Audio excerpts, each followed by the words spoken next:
Last year was the first year of TEDxGosport. So I originally ran TEDx Southampton back in 2020. It was all in COVID. It was really fun to deliver. Oh my God. But it was like... What, a TED event in COVID? It was literally, I don't even know how we did it, because I remember the rehearsals, everyone had to come in masks, and the auditions, everyone had to, but then the actual event, we managed to hold it. And then I think it was just before or just after the lockdowns. Because of that fact, everyone really was desperate to connect. So the theme was human-to-human connection, and the stories were amazing, and people were crying and laughing, and it was like a real moving thing. And I always knew I wanted to run it again. I loved it, but I felt like it was a bit shiny. Like, the speakers were quite professional. I didn't realise at the time the rules are quite strict around professional speakers, professional coaches, all these sorts of things. And when I moved to Gosport, I thought, this town has great ideas. There's so many people doing amazing stuff. We need a platform where we're taken seriously.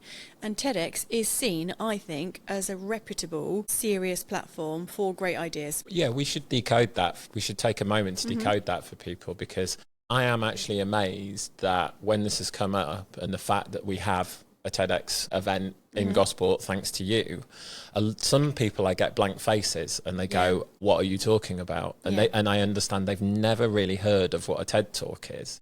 So just to step back for a second, what is a TED Talk to you? Well, it's funny because last year was like a proof of concept year, because we had to not only be like, we're going to do a thing, but also like, oh, and by the way, the thing is this, because people were like, what are you talking about? Because I am still amazed even today. I still get it too. Like, people are like, what's TED? But when you say, oh, well, have you seen like Simon Sinek, Brené Brown? Like, have you seen big talks? And they're on a stage, it's red, and they're like 18 minutes long maximum. Oh, yeah, I think I've seen something or a clip from it, or this, that and the other. But I mean, I'm glad this year, because we're pushing on a bit more of an open door, because we've got proof, we've got our speakers, we've shared our content, it's been shared, people are loving it. We've had like 45,000 hits on our talks from last year so far, which is amazing. People are like, oh, okay, I'm starting to get it now. Still early adoption, but we've got loads more sponsorship this year. We had more applications to speak, so we had 115 people apply to speak, and we had 37 auditions, which was crazy. And we've got down to 12 speakers this year. So last year we had 14, but I've chosen 12 for an easier life this year. What was the thinking behind that? I think because last year it was supposed to be 12 speakers and 2 reserves, but I'm such a soft touch. As soon as everybody started rehearsing, I was like, you're amazing, I'm just going to let you in. And I did exactly the same at TEDx Southampton, because I had 2 reserves. One guy basically was like, oh, I'm not going to wait to be chosen, la, la, la. And it was a shame, because actually I've just put the reserves through too. So we had 13 speakers, because it would have been 14. But it's the logistics of the day, the planning, like 14 talks is probably quite a lot for people to sit through. Even though this year we're going for a maximum of 15 minutes. And actually quite a few of our talks are going to be maybe about 10. We want that bite-sized, usable, lovely, feeling-y content, but not to bore the pants off people. It's a lovely process, and I think that TED stands for global ideas. It stands for big ideas worth sharing, or ideas worth sharing. And the brilliant thing about it, if you curate the show well enough, because it's all voluntary, like I said, it's all not for profit, you can make it look really slick, make it look really professional, and those videos that are professionally captured are shared globally. So our ideas in Gosport can be watched in Israel, in Belgium, in Toronto, like anywhere.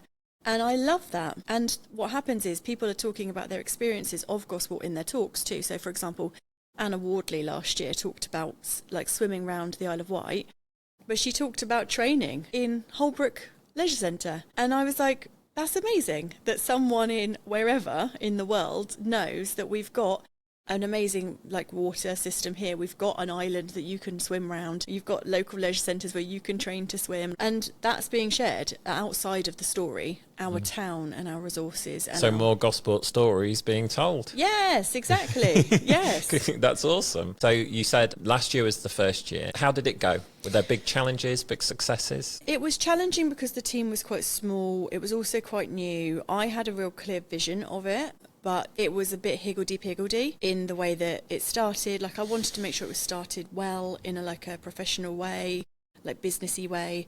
But what emerged is that it was way more of a community event than I anticipated, which I also thought was valuable in the end. Because for Southampton, it was super businessy. And this last year's feedback was, we don't want that event on a weekday, we want it on a weekend. And I was like, okay, so we've listened to the feedback. I think for me, last year was all about storytelling, and Gosport's got lots and lots of stories. So it was lovely, and we really were very hyper local.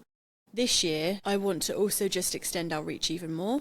So a lot of our speakers are from Portsmouth. We've got people from Dorset. We've got a couple of speakers from London, because it's also about people who've got a connection with the town or the place, but maybe don't live here anymore.